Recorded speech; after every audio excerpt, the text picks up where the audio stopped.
Hi, my name is Pastor Chris and welcome to our series called So What's Good, where we're really tackling the problem of how do you choose what's good in life, There are so many choices and sometimes the stakes are pretty high. If you choose someone to marry, if you choose a course to study, you can't get some of these years back. And so what do? We look at reviews. We ask people for opinions. We look at experts, whether we're choosing a meal to eat or a computer or a car to buy. We're looking at friends' recommendations and news, and we're trying to figure out, is this good? Is this good? There's one quote which I think is really hilarious. It goes like this: the lowest form of knowledge is opinion. That's because you don't really need to know anything to have an opinion, and anyone can have an opinion. Yet so much of how we make choices is like just us asking one another, like one sheep asking another sheep, hey, what do you think is good? What do you think we should do? And this series helps us to figure out this primary question. In fact, it uses the sheep metaphor because we're going to go into Psalms 23 as our anchor. For the whole year we're doing the book of Genesis, and Adam and Eve also began with this question of what's good. When God created the world, He said everything in it was good, and Adam and Eve, they asked that question, what is good? And there was only one thing that was not good, one thing that they couldn't touch, and they chose to listen to the opinion of Satan. And they looked at their eyes and they saw that the fruit, the forbidden fruit, the only one thing they couldn't touch that was not good, and the Bible says it was pleasing to their eyes and they saw it was good. I want to tell you, it didn't pan out that well for them.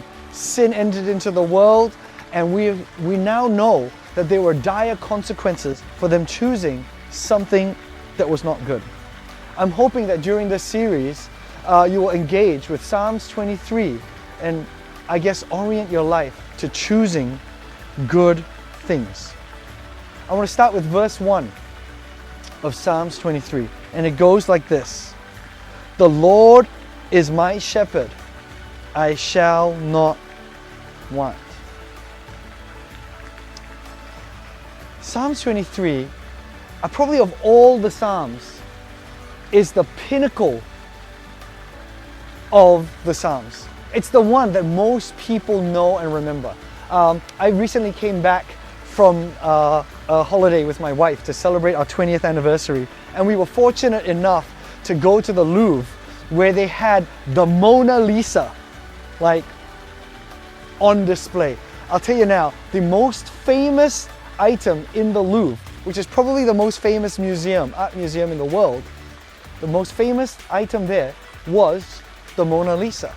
Psalms 23 is like the Mona Lisa. People crowd around. They know it. They recite Psalms 23 at funerals, at epic events. Mothers recite Psalms 23 to their kids when they go to sleep at night.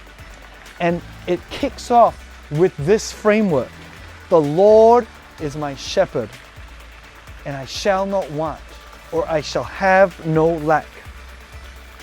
Do you know what you get with salvation and with Christianity and God being your Lord? A lot of people think, oh, now that God is my Lord, I will get amazing happiness in life and everything will go well. No, you know what you get? You get Jesus. Yeah. You get the Lord. And the Lord is supposed to be enough for your life. I want to take a moment to explore David, who's writing this psalm. As you know, David's a shepherd, right? And so he knows he's a good shepherd. The Bible talks about how he fights bears and lions to defend his sheep. So he's a good shepherd. He knows what it's like to look after sheep. And he chooses this metaphor, but he flips it around. And he says, no, I'm not the shepherd. I'm the sheep.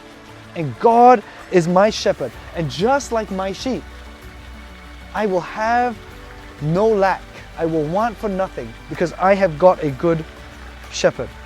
Max Lucado tells this story about a guy who comes up to a pastor and says, Pastor, you gotta help me, I've lost everything. And the pastor says to this guy, you've lost everything? Have you lost your faith?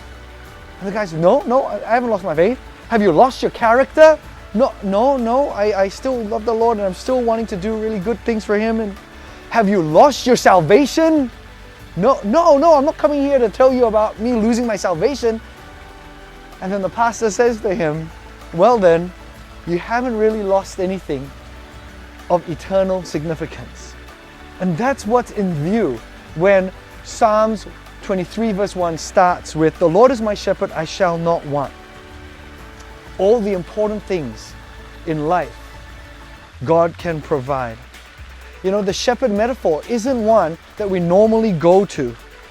We like to say, God is my advisor, God is my guide, God is my co-pilot in life. So that it feels like we are very intelligent, that we are maybe we are masters of our own destiny. And God is a good guide, He's a good advisor. But David says here, no, we're dumb like sheep, and God is our shepherd. What is sheep without a shepherd? Matthew 9:36 says that people are harassed, they're helpless. And so I want to begin this session, as you do your discussion, with this idea. We don't know what's good for us. Welcome to the series called So What's Good? God bless.